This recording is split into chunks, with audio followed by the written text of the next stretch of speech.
नमस्कार, जोहार। आप सभी का स्वागत है एक बार फिर से जीके मिलेनियर्स में। आइए दोस्तों, आज एक महत्वपूर्ण टॉपिक को हम लेकर आए हुए हैं जो कि काफी महत्वपूर्ण होने वाला है। जैसे आप सभी जानते हैं कि बहुत जल्द ही जेपीएससी का आपका वैकेंसी का नोटिफिकेशन आने वाला है। तो सबसे पहले हम बात करेंगे कि उसके सिलेबस के बारे में, क्योंकि बहुत बार क्या होता है कि हम एग्जाम्स की तैयारी करते हैं, उसका सही ढंग से हमको सिलेबस नहीं पता होता है कि कहाँ से सवाल पूछे जाते हैं और कैसे हमको पढ़ना है और क्या नहीं पढ़ना है, क्या छोड़ना है, ये सभी हमें जानना आवश्यक है।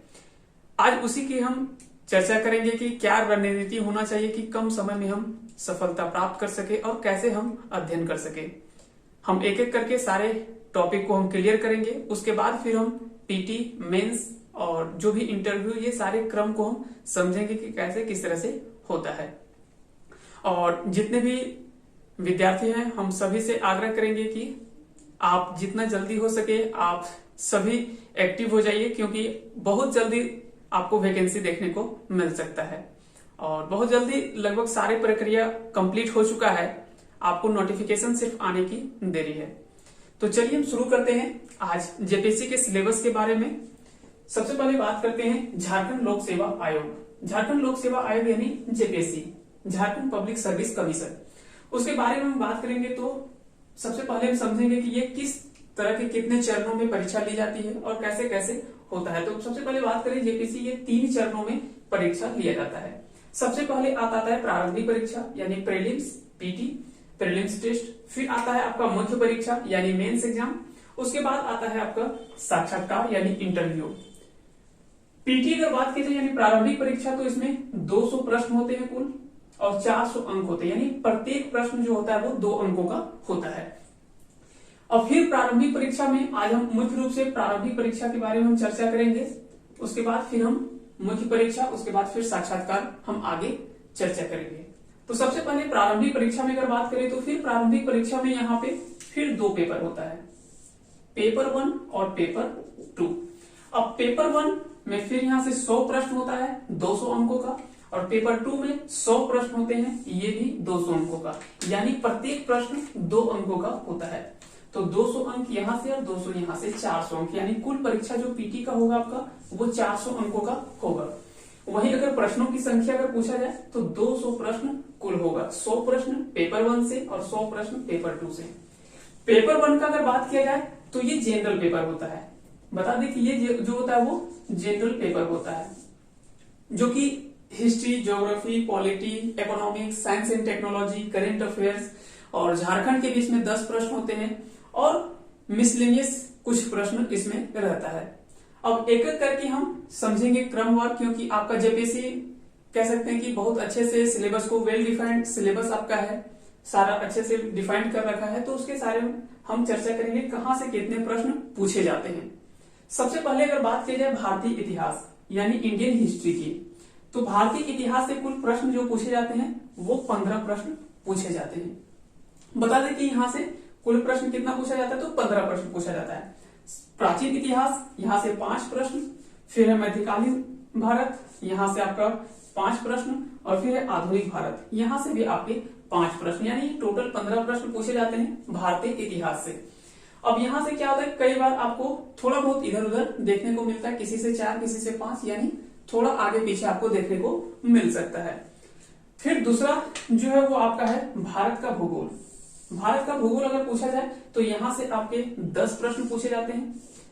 इंडियन हिस्ट्री से जो पूछा जाता है 15 प्रश्न, भारत का भूगोल से 10 प्रश्न। भारत का भूगोल में फिर आगे आपका डिफाइन किया हुआ है, जैसे सामान्य भूगोल से 3 प्रश्न, भौतिक भूगोल से 3 प्रश्न, आर्थिक भूगोल से 2 प्रश्न और सामाजिक और जनांकिकीय भूगोल से 2 प्रश्न। इस तरह से आपके अलग अलग टाइप से प्रश्न, कहां से कितने प्रश्न पूछा जाता है वो सारा आपका डिफाइंड किया हुआ है। और फिर आपको क्या क्या पढ़ना है ये सारे आप यहां से अनुमान लगा सकते हैं, क्योंकि किसी भी चीज का वेटेज आप तभी अनुमान लगा सकते हैं जब आप उसके सिलेबस को गहन अध्ययन करेंगे। तो वहां से आपको पता चलेगा कहाँ हमें ज्यादा एफर्ट देना है, कहाँ हमें कम एफर्ट लगाना है। उसके बाद इंडियन हिस्ट्री और इंडियन ज्योग्राफी के बाद हम बात करते हैं झारखंड के 10 प्रश्न यहाँ से पूछे जाते हैं। अब झारखंड के 10 प्रश्न यहाँ से पूछे जाते हैं, तो यहाँ से सिलेक्ट क्या है कि आपका पेपर 2 में 100 प्रश्न होता है, जो टोटल झारखंड का प्रश्न पूछा जाता है, और पेपर 1 में भी 10 प्रश्न होता है। तो इस तरह से अगर बोला जाए तो झारखंड के कुल 110 प्रश्न हो जाते हैं। 200 प्रश्नों में से सिर्फ झारखंड के आपके 110 प्रश्न हो जाता है। और कह सकते हैं कि ये मुख्य रूप से अगर बात की जाए तो प्रारंभिक परीक्षा में ये निर्णायक भूमिका निभाता है। झारखंड का अगर बात किया जाए तो झारखंड जीके जो है वो आपका जेपीएससी पीटी के लिए आपका निर्णायक भूमिका में रहता है, जो कि काफी महत्वपूर्ण होता है। यहां आपको ज्यादा एफर्ट लगाने का जरूरत है। हालांकि आपको अध्ययन जो है वो हमेशा एक बराबरी अध्ययन होना चाहिए, यानी कह सकते हैं कि एक संतुलित अध्ययन जरूरी है। ये आप नहीं कह सकते कि हम इस चीज को पढ़ लेंगे और इसको छोड़ देंगे। हमेशा आप संतुलित अध्ययन करें ताकि वहां से आपको किसी तरह से दिक्कत नहीं होगा। फिर आगे चलते हैं तो भारतीय राज्य व्यवस्था और सुशासन से 10 प्रश्न पूछे जाते हैं, जो कि भारत का संविधान है। फिर लोक प्रशासन और सुशासन, विकेंद्रीकरण, पंचायत और नगर पालिका, यहाँ से 2 प्रश्न पूछा जाता है। तो भारत का संविधान से 4 प्रश्न, लोक प्रशासन और सुशासन यानी पब्लिक एडमिनिस्ट्रेशन से यहाँ से 4 प्रश्न पूछा जाता है। फिर विकेंद्रीकरण, पंचायत और नगर पालिका से आपके 2 प्रश्न पूछे जाएंगे। फिर आगे चलते हैं तो आर्थिक और धार्मिक विकास यानी इकोनॉमिक्स, तो यहां से भी आपके 10 प्रश्न पूछे जाते हैं, जिसमें से पहला आता है भारतीय अर्थव्यवस्था के आधारभूत लक्षण, यहां से 4 प्रश्न पूछा जाता है। फिर धार्मिक विकास और आर्थिक मुद्दे, यहां से 4 प्रश्न पूछा जाएगा। फिर आर्थिक सुधार और वैश्विक लक्षण, यहां से आपके 2 प्रश्न पूछा जाएगा। तो इस तरह से अलग अलग टाइप से आपसे सवाल पूछा जाएगा। बहुत बार क्या होता है कि इकोनॉमिक्स बहुत सारे लड़के क्या करते हैं कि छोड़ देते हैं, तो आपको कोई भी सेक्शन आपको छोड़ना नहीं है, कोई भी सेक्शन आप स्किप नहीं कीजिएगा, क्योंकि बहुत बार क्या होता है कि जहां मेरा मजबूत पक्ष होता है, थोड़ा बहुत क्वेश्चन का पैटर्न अगर चेंज करता है और वहां से अगर नहीं बनता है और जो चीज हम छोड़ देते हैं, तो वहां से क्या होता है कि मेरा एग्जाम खराब होने का चांसेस होता है। तो इसलिए आप किसी भी चीज को स्किप नहीं करें, हमेशा संतुलित अध्ययन करके ही आगे बढ़े। उसके बाद फिर बात करते हैं हम विज्ञान और प्रौद्योगिकी की। यहां से 15 प्रश्न पूछे जाते हैं और ये काफी इंपॉर्टेंट होता है। अगर पूछा जाए तो जनरल साइंस, जहां से फिजिक्स, केमिस्ट्री, बायोलॉजी, यहां से 6 प्रश्न पूछे जाते हैं, जो कि फिजिक्स, केमिस्ट्री और बायो में सारे चीज इसमें कवर हो जाता है। फिर आता है कृषि और तकनीकी विकास। कह सकते हैं कि यहां से ये बहुत ही इंपॉर्टेंट है, क्योंकि आप कुछ ही दिनों में अगर देखें, इधर का हाल फिलहाल के कुछ एग्जाम्स में देखें तो एग्रीकल्चर से रिलेटेड काफी प्रश्न पूछे जाते हैं, चाहे वो आपका इकोनॉमिक्स में भी पूछा जाता है, साइंस में भी पूछा जाता है और ज्योग्राफी में भी पूछा जाता है। तो ऐसे चीज को आप ज्यादा हाईलाइटेड करें और ज्यादा फोकस करें इसमें, और ज्यादा अच्छे से इसमें पढ़ने का कोशिश करें। उसके बाद फिर आता है सूचना और संचार तकनीक, आईटी, इंफॉर्मेशन टेक्नोलॉजी वगैरह से भी संबंधित प्रश्न 2 से 3 प्रश्न देखने को मिलता है एग्जाम्स में। उसके बाद फिर आता है आपका राष्ट्रीय और अंतरराष्ट्रीय समसामयिक घटनाक्रम यानी करेंट अफेयर्स। यहां से आपके 15 प्रश्न पूछे जाते हैं, जो कि इस एग्जाम में काफी इंपॉर्टेंट स्थान रखता है अपने आप में, क्योंकि 15 प्रश्न करेंट अफेयर के आपके पूछे जाएंगे। इसमें नेशनल, इंटरनेशनल दोनों क्रम में, यानी राष्ट्रीय और अंतरराष्ट्रीय दोनों इसमें से शामिल होता है। फिर उसके बाद आता है कुछ विविध में आपका 15 प्रश्न पूछा जाता है, जिसमें से आपके अलग अलग सेक्शन से प्रश्न पूछा जा सकता है, जिसमें से कुछ हाईलाइटेड पॉइंट है, जैसे मानव अधिकार, जैव विविधता और जलवायु परिवर्तन।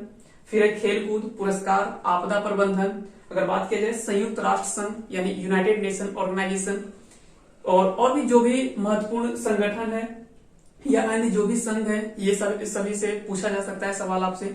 उसके बाद इससे सवाल बनता कि किसी संगठन का कब गठन हुआ, कहाँ पे उसका मुख्यालय है, कितने उसमें सदस्य हैं, या तो फिर पूछा जा सकता है कि उसमें नवीनतम सदस्य कितने हैं, भारत उसमें कब शामिल हुआ। इस तरह से कई सारे प्रश्न आपसे पूछा जा सकता है। फिर गरीबी और बेरोजगारी, ये भी डिफाइन कर रखा है, तो यहां से भी प्रश्न पूछे जाते हैं। तो ये आपके पेपर 1 के ये सारे सिलेबस हैं। जब पेपर 1 फिर हम पेपर 2 बात करेंगे, जो कि झारखंड से रिलेटेड होगा, तो इसके बाद हम पेपर 2 के सिलेबस के बारे में हम चर्चा करेंगे। और पीटी हो जाएगा जब आप पीटी पास करते हैं, यानी प्रीलिम्स टेस्ट जब पास करते हैं, उसके बाद आप आते हैं मेंस एग्जाम में। यहां से मेंस एग्जाम जो होता है वो 1050 अंकों का होता है, और मुख्य परीक्षा के बाद आपका साक्षात्कार यानी इंटरव्यू होता है। तो इस तरह से जब पहले पीटी पास करेंगे, पीटी के बाद मेंस होता है, और मेंस के बाद फिर आपका इंटरव्यू है। और पूछे कि एक चीज याद रखिएगा कि पीटी का जो मार्क्स होता है वो आपका मुख्य परीक्षा में या तो आपका जो कह सकते हैं कि जो आपका रैंकिंग बनेगा या तो फाइनल सिलेक्शन होता है उसमें पीटी का अंक नहीं जुड़ता है। तो ये मेरिट जो बनता है वो आपका मुख्य परीक्षा और साक्षात्कार यानी इंटरव्यू से, जो कि 1150 अंकों का कुल यहां से आपका मेरिट बनता है। तो पेपर 1 के बाद हम पेपर 2, इसके बाद हम चर्चा करेंगे उसके सिलेबस के बारे में। तो उम्मीद करते हैं कि पेपर 1 के सारे सिलेबस आपको समझ में आया होगा कि कहां से हमको कैसे और कहां पे ज्यादा एफर्ट लगाना है, ये आप निर्णय करें। और जब तक किसी भी परीक्षा को पास करने के लिए बता दें कि सिलेबस जो होता है वो लगभग आपका 30 to 40% जो है वो आपको मदद करता है किसी भी परीक्षा को पास करने के लिए। तो इसलिए सिलेबस कभी भी आप इग्नोर नहीं करें, चाहे सिलेबस और प्रीवियस ईयर के क्वेश्चंस, ये आपके किसी भी एग्जाम्स के लिए काफी महत्वपूर्ण होता है। तो उम्मीद करते हैं कि ये सभी आपको पसंद आया होगा और जल्द ही हम इसके बाद पेपर 2 के बारे में सारे सिलेबस को हम अपलोड करेंगे।